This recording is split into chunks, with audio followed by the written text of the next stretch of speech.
This is Big Podcast. Let's build a big podcast, the marketing podcast for podcasters. David Hooper with you. This is the audio edition of my weekly newsletter. It is called Big Podcast Insider. It goes out via email every Friday morning, New York time. If you are interested, newsletter.bigpodcast.com is the website. In this episode, fame has a shadow. Steal these YouTube ideas for your podcast. YouTube's podcasting deals with NPR, Slate, and the New York Times. They're flopping. That's not a podcast. And also some classified ads, things to help your podcast that I think you should be aware of. I run it like an old school audiobook. Every time you hear this sound, that's when I'm switching stories. You can follow along and get all the links at newsletter.bigpodcast.com. This episode brought to you by Riverside.fm. Riverside is a remote recording platform that makes you sound like you're in the next room, even if your guest or your co-host is across the world. It records locally, getting you the best audio quality regardless of your internet connection. Over 70,000 people and companies use it. Companies like that one that's flopping on YouTube right now, the New York Times. But it sounds good, and you can sound good too. They're going to give you a couple of hours to try it for free. This is the URL, riverside.fm. Check it out, look under the hood, see if it works for you. You're going to sound great. And if you want to keep it, I think you will. This is a discount code. Big Podcast, BIGPODCAST. That's riverside.fm. The code, Big Podcast. Hey, real quick, before I get into it, Podcast Jumpstart 2.0, starting it up in just a couple of weeks. You're going to want to be a part of this, and it is free. The first one, 3,700 people went through it with me. This one, we are going through it together. We're taking the month of June. Small things that you can do to your podcast right now. It doesn't take a lot of time to make these little bitty changes, but they're going to get you big results. You're also going to be connected with other podcasters doing the exact same thing. I'll be leading the group and going through it with you as well. It is free to sign up, and don't let that fool you. It's something that I'd normally charge for, but I'm checking out some new software. I want to give it a good test. And to do that, I'm letting all the listeners of Build a Big Podcast, including you, in on this for free. Here's how to do it. Bigpodcast.net, not .com, bigpodcast.net/jumpstart. Go there now before you forget, bigpodcast.net/jumpstart. I'll get you on the list. When June comes, we're jumping right in. You, me, and your other podcasting buddies, we're going to make our podcast better. Again, it's free, and you're going to get big results from it. More listeners, more money, more impact with your podcast. Bigpodcast.net, not .com, bigpodcast.net/jumpstart. Fame has a shadow. Every issue of Big Podcast Insider, I started off, like a lot of newsletters, with a prologue. Had a somewhat generic prologue for this issue ready to go. Based on YouTube, that's the theme of the issue. Then I got news that a well-known blogger, her name was Heather B. Armstrong, known as Deuce. She died by suicide. I've got a link to her bio and more information about her. If you don't know about who she was, what she did was very important to the blogging industry and eventually what we do as podcasters. She was in it very early on. She invented mommy blogging, more or less, or certainly was one of the pioneers of that genre. Everything is linked at newsletter.bigpodcast.com.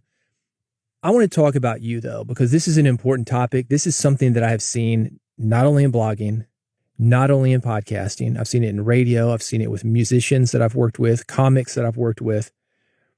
What we do as podcasters, or let's just say creators, people who are putting themselves on the line. You're creating something, you're offering it to the public. Maybe it's music, book, blog, podcast episode, whatever. Every time we publish something, so for us as podcasters, every time we publish an episode, we open ourselves up to criticism from people, most of whom we don't even know. Heather's final blog post, she mentioned, and she was talking about sobriety, but this is very similar to what we do. She talked about sobriety feeling like living life as a clam without its shell. It's raw, man. You're throwing something out into the world that you put your heart and soul into, and it takes a lot of time. These episodes that I release like this, several hours. I've got to write the newsletter, print it out, mark it up, outline the podcast, record the podcast, edit the podcast, episode notes for the podcast, publish the podcast. There's a lot into it. You're going to consume this, 20, 30 minutes. It doesn't take you nearly as long to consume this episode as it did for me to create it. And you think about your consumption, you're listening to it as a single person. I'm making it as a single person, but there's a lot of you. There's thousands of people listening to this episode. There are thousands of people reading the newsletter. Same for your podcast episodes. You put a lot into the creation, the outline, the recording, the editing, the publishing. It goes out into the world, magnified by as many people are actually listening to it. They've all got opinions of it, and a lot of that comes back to you. So it's raw. You might say something just a little bit off, and maybe somebody writes you and they're offended by it, or they don't agree with it, or they've got an opinion on it. It's like water dripping on you. Drip, drip, drip, drip. A comment here, a comment there. That adds up as far as what we take in from our audience. And that can be good, and it can be not so good. It can be positive comments, negative comments. The point is that after an episode, after a creative thing that you're doing, you can be pretty raw. And somebody who's not as attached to what you have done is very well going to comment on it. And more often than not, a lot of people are going to comment on it. So that rawness that you feel, that can be a little agitated. Strangely enough, the rawness that you feel from creating something like this, a podcast, that's exactly why people love podcasts. It feels good and it's helpful to know that there are other people in the world going through the same things that we are. Not just bad things, but also exciting things, happy things. Talked about Heather being part of the mommy blogger movement. Think about motherhood. The ups, the downs. Your kid's doing great. You've got a kid in the first place. You've wanted a kid forever. Your kid is frustrating. Your kid is in trouble. Your kid needs help. There's a lot of emotion that comes from being a human.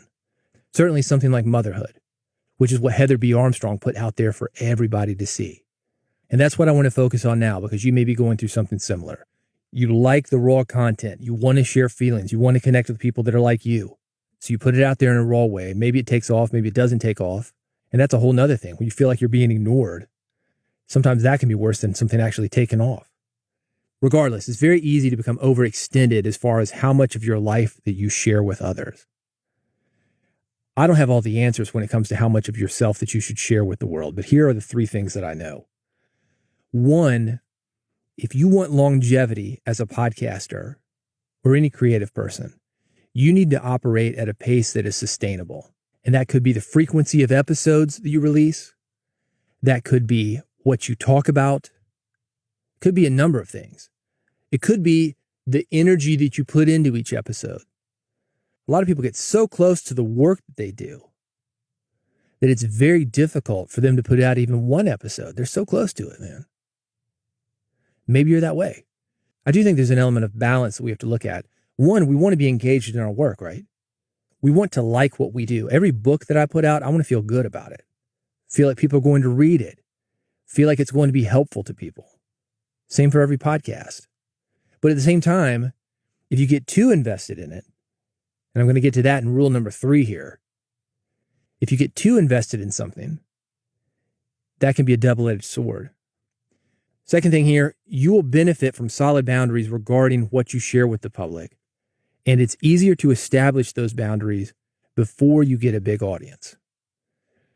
Something I have noticed, I think this happens to all of us, mostly all of us. The majority of people, I would argue, really love praise. We love to know that we're doing something good. We want to feel that the work that we do matters. We want to feel that we're making impact. And we like money. If we're making money off of something that we create, that feels good too. Money can give you freedom. Money can give you options. It feels good to make money. At the same time, and one of the things that happens to people, and it could be attention, mostly attention, but it could be money. It could be a feeling that you get, is that when we get a good feeling or attention or money, we want more of these things. You might have experienced this as a salesperson. You're selling something. What's the easiest thing for a salesman to do when he's not getting a sale? Lower the price. And on the flip side of that, one of the things that you see a lot for podcasters, bloggers, YouTubers, you up the ante and go more extreme with whatever it is that you released. There's a great episode of The Simpsons. Homer's teaching a marriage class, like night school or something. He's not being very successful about it until He says, Marge said it would be this way. Then everybody perks up. He shares his personal life. Oh, what else did Marge say? Next thing you know, he's sharing all his family's secrets with the class. He's sharing too much. But they're interested because the audience, his students, they're hungry for this type of information. The gossip, the sensationalism, whatever it is. He wants more attention. He keeps giving them more of that. And we've all been there.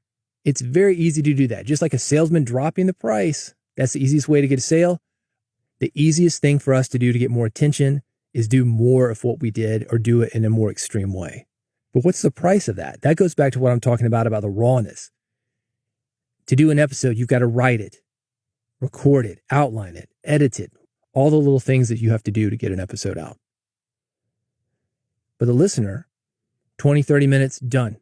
What's next? What's next? What's next? I have that all the time with books. It takes me 2-3 years to write a book. When's the next one coming out? Man, I hadn't even thought about it. I'm still promoting this one. That's number 2. You'll benefit from solid boundaries regarding what you share with the public, and it's easier to establish these boundaries before you get a big audience. You say, this is my line in the sand. This is what I'm willing to do. This is what I'm not willing to do. And I'm not saying that you can't change.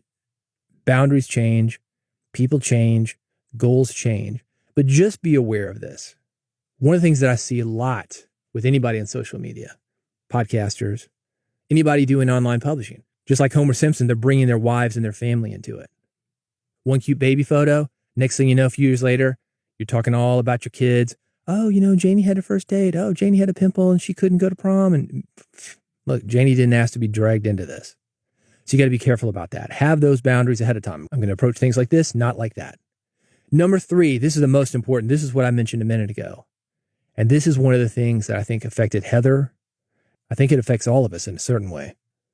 If you live off the praise of others, you will die by their criticism. This is what happens when podcasters get too excited about stats, too excited about likes, too excited about interaction.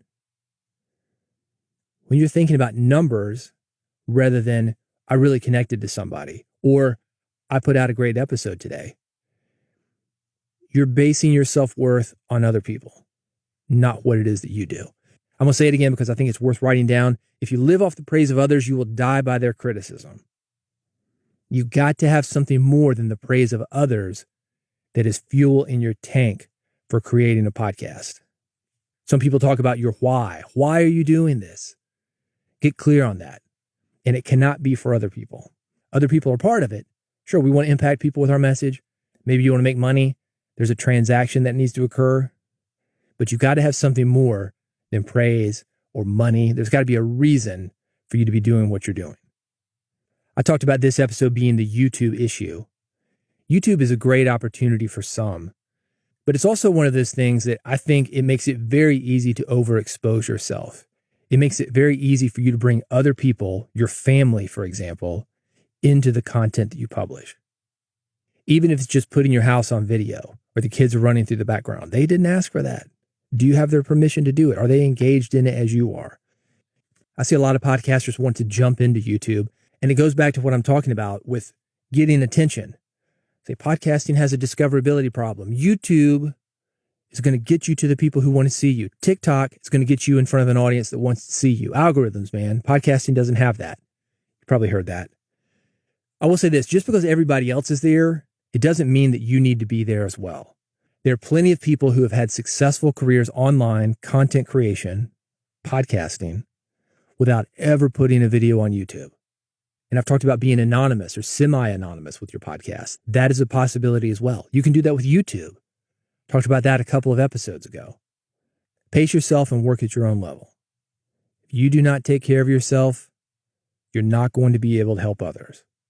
And if you need help yourself, thoughts of suicide, if you're in the United States, 988 is the number that you can call, the National Suicide Prevention Lifeline, 1-800-273-8255. 2 numbers for you if you're in the U.S., 988, or the National Suicide Prevention Lifeline, 1-800-273-8255. You want to use the web, speakingofsuicide.com/resources. That's a helpful resource. We need you here. There are a lot of good people that we are losing to suicide. and burnout. So if you need help, or if you're on the fence, I might need some help, take advantage of these resources. Everything's linked, newsletter.bigpodcast.com. I talked about the Podcast Jumpstart. If you're kind of like, kind of burnt out on my podcast, it's not really that exciting. Look, I don't want to force podcasting on you if you feel like you need a break from podcasting. But there are different ways to approach podcasting, other things that you can do that might reinvigorate you.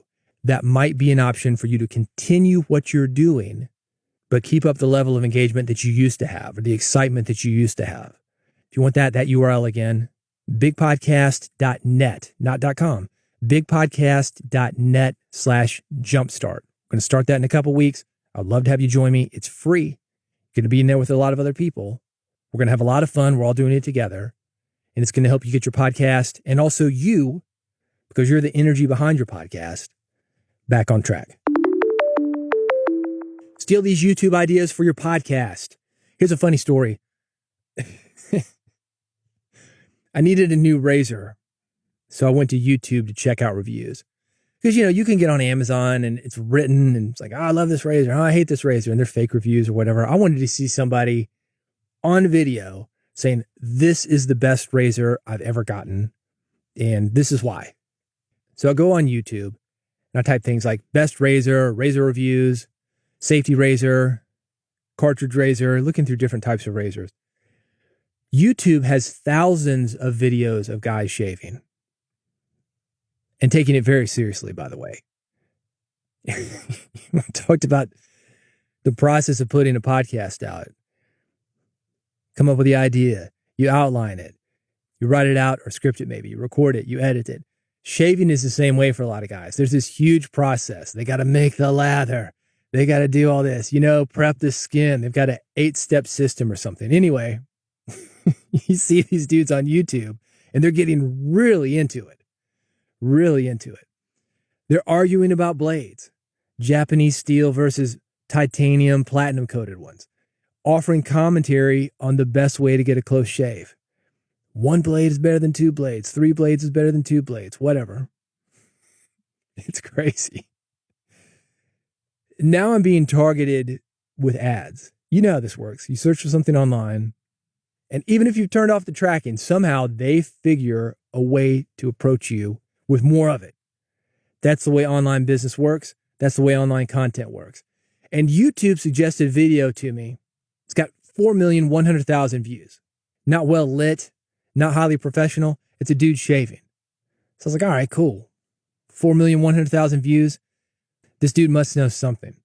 So I watched it and I looked through the comments. That's what caught my attention. Most of the people there, they didn't care about shaving. They weren't there for that. They loved the sound of it. This dude was using a safety razor. He's dragging that blade across his face. Like, and they loved it. And I thought to myself, is that a new genre of podcast? Somebody shaves every morning, records it. Hey, here's the daily shave. Fresh episodes for people who love the sound of a man dragging a blade across his face. That got me thinking about some of the other common YouTube videos that could be used for podcasting. One of the things you see on YouTube a lot are challenges. Most of the trends that you see on video sites, YouTube, TikTok, they're not going to work for an audio podcast. But something I have found is that limited run, highly specific, cohort style content works very well for podcast. I mentioned the Podcast Jumpstart. Have I done that? Yeah, like 2 times. And if you still haven't gone to bigpodcast.net, not .com, /jumpstart, do that. Join in. You'll see how I do this. The elements of a challenge work very well for a podcast because people like to do things together. And you've seen different things on YouTube. Dances, ice bucket challenge, shove a bunch of marshmallows in your mouth and say chubby bunny, that challenge. You see that on YouTube all the time. You can do something similar with your podcast. The difference is on YouTube, you might see one video of it. Okay, I've dumped an ice bucket on my head. Ha ha ha. Done. 1 minute, 2 minutes later, you're good. You can really get into a level of connection with your audience by having the 1 week, 2 week, 30-day challenges. That is how you get connected with people. That is how you're going to get connected with your listeners. By the way, if you want to brainstorm any of these ideas for your podcast, you can reach out to me. I'm on all the social media networks, Twitter, Mastodon, the links, newsletter.bigpodcast.com. Social experiments.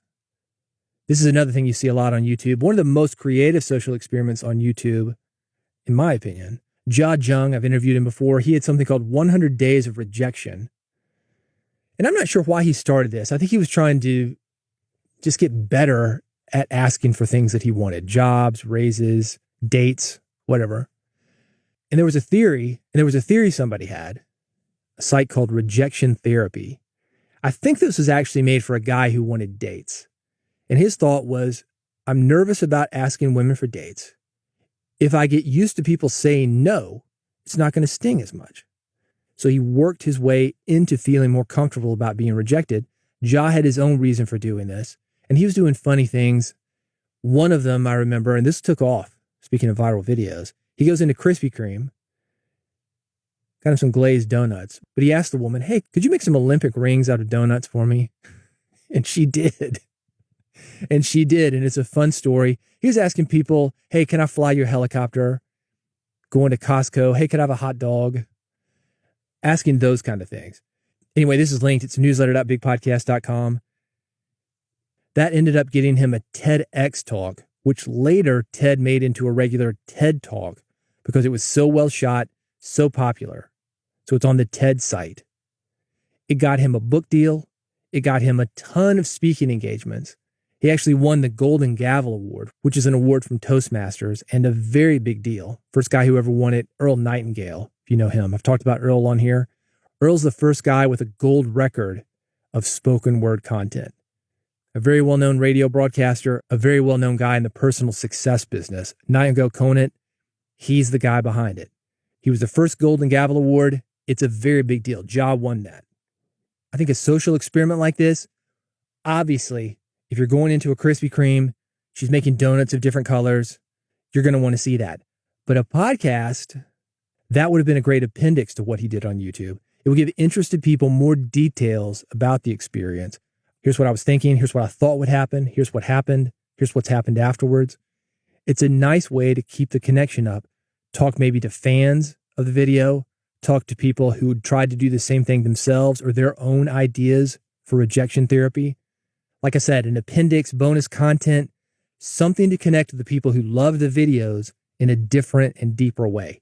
Let me give you an idea as far as social experiments go.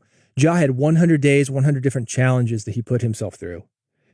You don't have to do anything that deep. You can do a lo-fi variation of this. Maybe one thing daily for a month, one thing daily for 2 weeks, report back a couple times per week to give listeners an update on the experience. This is something you could attach to your existing podcast.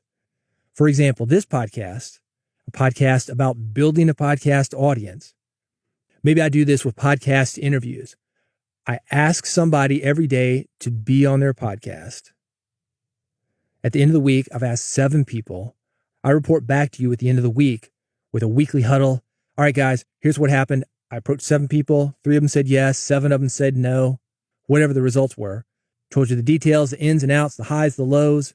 How did I feel about getting rejected myself? Maybe something good happened. You could do something like that. One thing that you're going to do related to the niche of your podcast, and then report back a couple times a week, maybe once a week. Let listeners know how that's going. Let's talk more about what that could look like. Saying yes to everything for 30 days, whatever the niche. Maybe you've got a marriage podcast. I'm going to say yes to everything my wife asks me for the next 30 days. I'm going to let you know what happens. Don't tell her. Just start saying yes. See how she reacts. Does she notice? That's a story. People would come back for that. Not eating fast food, maybe not eating sugar for 30 days. How do you feel? I had a buddy of mine. He loved going through the drive-through window of McDonald's, man. Loved it. And that was like a really big deal for him. All right, man, I'm going to do this. I'm not going to go through any drive-throughs. Nothing that comes through my car window. I check in with him. How'd it go? Yeah, man, I did it. I felt great. Or, oh, man, I felt bad. I did it, and I felt so bad I had to do it again. Eat my sorrows away. That's a story. Waking up early for 30 days. Flip that. Sleeping in for 30 days. There are a lot of ways that you can do this. ASMR. This genre of videos, crazy popular. That shaving video kind of became ASMR. People were watching it because they liked the sound of it. I randomly found a video of a lady recording sleep sounds. This was on a Blue Yeti. It's got 48 million views. And there's just as much opportunity for that in podcasting. People love sounds. They find it relaxing. Scratching scalps. Like, here's what a scalp scratch is. Here's what clicking nails are. I don't know. Go look at it. ASMR.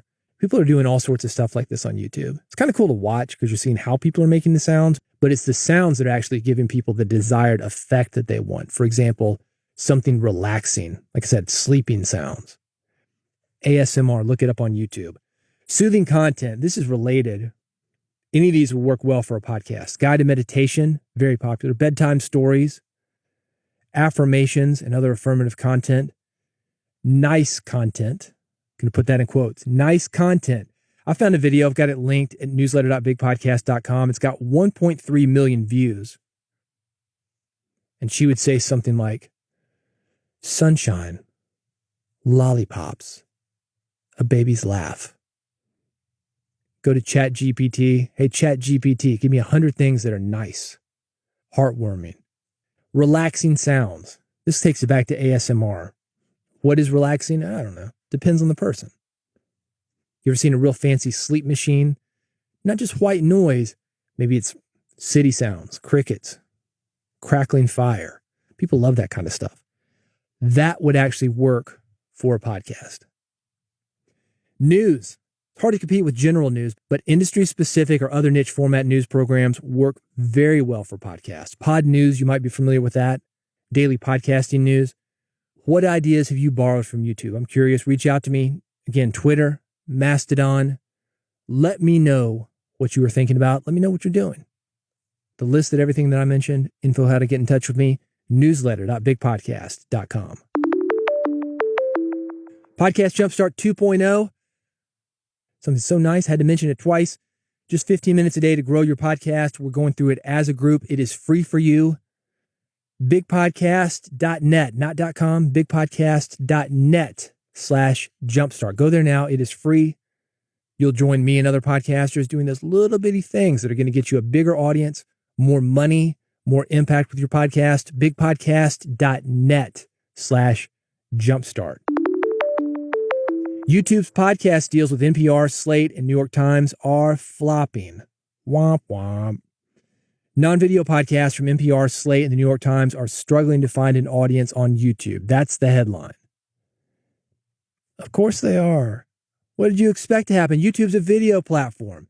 You can put audio content up on YouTube. I talked about this. The ASMR stuff.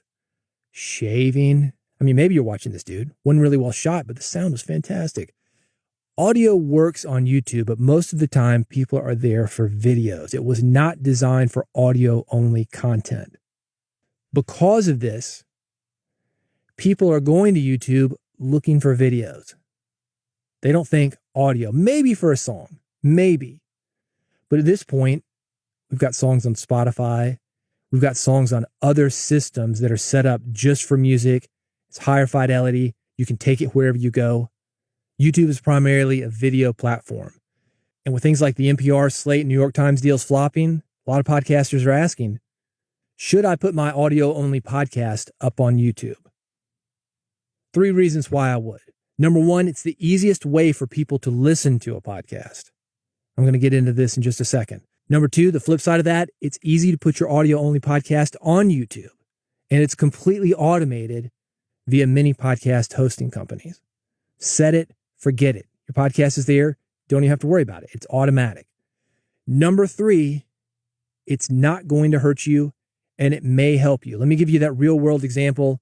This is related to number 1. It is the easiest way for people to listen to a podcast. Zeta Christian, I've talked about her before. She's in her 70s. She didn't start podcasting until she was 69. She's got a podcast for caretakers. Many of them her age or older. And I'm talking about people who are watching a loved one go through something. Somebody who needs an attendant, somebody to sit with them, somebody to do things for them. That is a very hard job. Because she wants to get her message out to as many people as possible, and YouTube is so easy, it makes sense for her to have her podcast on YouTube. Because her audience is of a certain age, 70 years old, 80 years old, And so many people are familiar with YouTube. You don't have to tell them about subscriptions or different apps. 70 or 80-year-old people, they know YouTube. YouTube is the second largest search engine on the web. People know YouTube. To go to YouTube, search for Zeta Christian, click on the link. That's how you can listen. That's fine. That's fine. Is it the most efficient? No. Would you or I listen to podcasts that way? No. We're going to put it on a podcast player, go on a phone, take it in the car, go to the gym, Bluetooth, earbuds, whatever. But some people don't have those options. Maybe they don't have the money. Maybe they don't have the knowledge, whatever. You want to make your podcast accessible, and YouTube does that. It does not hurt for you to have your audio-only podcast on YouTube, and it may help you, and it may help other people. YouTube is super easy to share. Grandma, go listen to this podcast. Send Grandma a YouTube link. She can play it. Easy. That does not mean you should stop distributing your podcast to traditional audio-only outlets or put all your money on YouTube. That doesn't seem to be paying off yet. But do not sleep on YouTube. That's not a podcast. This is related. The middle-aged white guys. Oh, they're at it again. You say, I got a podcast. And they say, oh, where can I get it? YouTube. And they'll tell you, that's not a podcast. Technically, they're right. A podcast on YouTube, it's not a podcast. It's a video of your podcast. Yes, that is being petty. But it's silly for us to worry about this stuff. If somebody wants to call it a podcast, and if somebody's going to click on the link and the link happens to go to YouTube, good for them. Let them consume the podcast in whatever way you want them to. We call them cell phones. We don't use a cellular network anymore. We call it cable. It's coming in from satellite. Rolling up the window. You're not rolling anything up. You're pressing a button. Who cares? Let people call it whatever they want. If there's an RSS feed involved, who cares? You don't have to explain everything to everybody. Grandma, it's not actually a podcast. It's an RSS feed. It's a packet of data that comes down. Who cares? Grandma doesn't know what you're talking about. Your listeners definitely don't care. What they do care about is being able to easily access what you do. And for many people, that is YouTube. This is actually part of my podcasting humor section. If you want to see the visual, newsletter.bigpodcast.com. Couple of classified ads for you. Missing Letter. It's an all-in-one promotion platform that turns podcasts into engaging social media posts and helps you solve distribution by finding the best influencers in your niche. Every episode of Big Podcast Insider gets run through Missing Letter. Every blog post that I do, Missing Letter. Every episode of the podcast, Build a Big Podcast, not just the Insider episodes, Missing Letter. It is a great way to leverage the networks and social networks of others to get your podcast, your blogs, your YouTube videos, any content that you've got on the web out to a different group of people. It's called Missing Letter. It's super easy to use, also automated. So check it out. It's linked at newsletter.bigpodcast.com. It's a social media scheduler. You can use it to schedule and analyze all your social media posts from a single dashboard. If you're still on Twitter, and I am, I've talked about it. I think it's important to be where people are. Twitter's up and down right now. We really don't know what's going to happen. A lot of people have gotten off Twitter. A lot of social media schedulers, they don't even work with Twitter now because it's tens of thousands of dollars to pay for the API access. That's not going to affect you when you use Publer. Publer is still on Twitter. It still works. Instagram, Twitter, Facebook, LinkedIn, wherever you are, wherever your audience is, including YouTube. Twitter, it's going to get your stuff posted there. I've got it linked. It's at newsletter.bigpodcast.com. Thank you for listening to Build a Big Podcast. I'm here all the time, a couple times a week right now. I've got a new series of episodes coming. Questions from people going through the Jumpstart with me. They've already started sending them in. I'm recording these episodes now. If you want to be part of the Jumpstart, it's at bigpodcast.net, not .com, bigpodcast.net/jumpstart. I'll get you hooked up for free. You can send me your question.